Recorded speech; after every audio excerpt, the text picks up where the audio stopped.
Εκείνη τη νύχτα με ξύπνησε ένας πόνος. Μου έκαψε εδώ, στα αριστερό μου στήθος. Σαν καυτές βελονιές. Ανάβω το φως, κοιτάζω το δέρμα μου και τι λες βλέπω πάνω. Τι?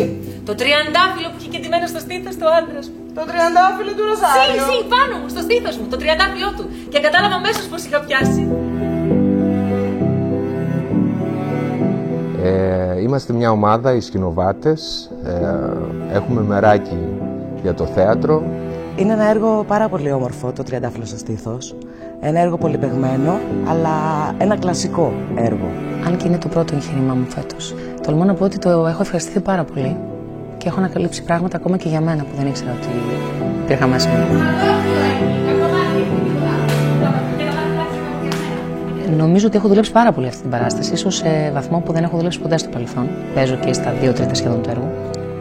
Πράγμα που σημαίνει ότι είχα ταυτόχρονα να σκηνοθετώ και να κάνω και για τον εαυτό μου σκηνοθεσία και να μαθαίνω και τα λόγια όλου του έργου. Πάνω στο φροντικό εκεί μπανάνες, αλλά από κάτω έχει κάτι άλλο. Αρκεί να έχει ένα κομμάτι γης και ξεχωριστό σπίτι για τις καθηγητές. Εγώ είμαι η Ασούντα, είμαι η φίλη της Σεραφίνα Τελερόζα. Ο ρόλος μου είναι λιγάκι περίεργος, είναι ένας άνθρωπος ο οποίος έχει την έκτη αίσθηση, βλέπει πράγματα, φαντάσματα. Εσύ τους ακούς? Στο έργο υποδίουμε τον Πάτερ Ντελεό. Είναι ένας καθολικός ιερέας. Τα θέματα πίστης γι' αυτόν είναι αδιαπραγμάτευτα και οι κανόνες της Εκκλησίας είναι νόμοι. Το μυστικό της εξομολογήσεως είναι ιερό. Εγώ υποδίωμαι την Εστέλα Χοχενκάρντεν. Είμαι μια γυναίκα λίγο προχωρημένη για την εποχή, η οποία έχει δεσμό με τον άντρα της Σεραφίνας Τελερόζα, της πρωταγωνίστριας. Η σκηνοθέτης μας, η Φωτεινή Φίκα, έχει έναν πολύ επαγγελματικό τρόπο να δουλεύει. Δούλεψε τα κομμάτια μας όλοι ξεχωριστά, ασχολήθηκε με τον κάθε άνθρωπο ξεχωριστά και με το ρόλο του.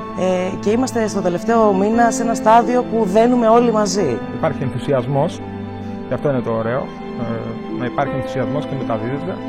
Εγώ με τη σειρά μου υποδίωμαι την Πεπίνα. Είναι, θα έλεγα, τα μάτια και τα αυτιά της γειτονιάς.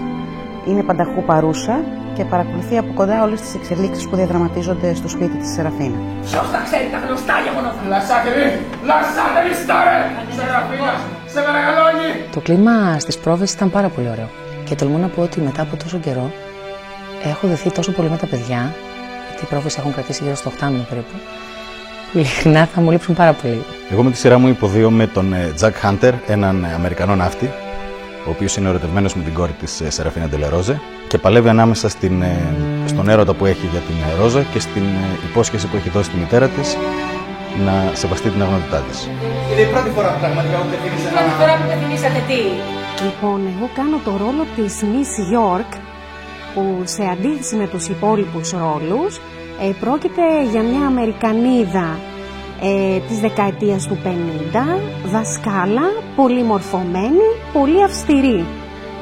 Στο έργο ερμηνεύω το ρόλο της Τρέγκας.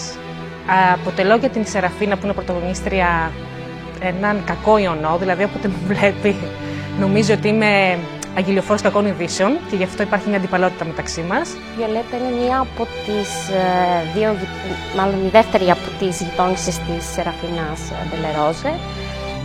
Προσπαθεί να μάθει τα πάντα και να ακούσει τα πάντα και να καθορίσει και το τι γίνεται μέσα σε αυτή. Έχει πια το τρένο πέσει στις 12 και 45. Δεν με νοιάζει για το τρένο, με νοιάζει για την ξεροκεφαλιά σου. Υποδίωμαι την Πέση, μια γυναίκα απελευθερωμένη θα έλεγα, λίγο στον κόσμο της θα έλεγα.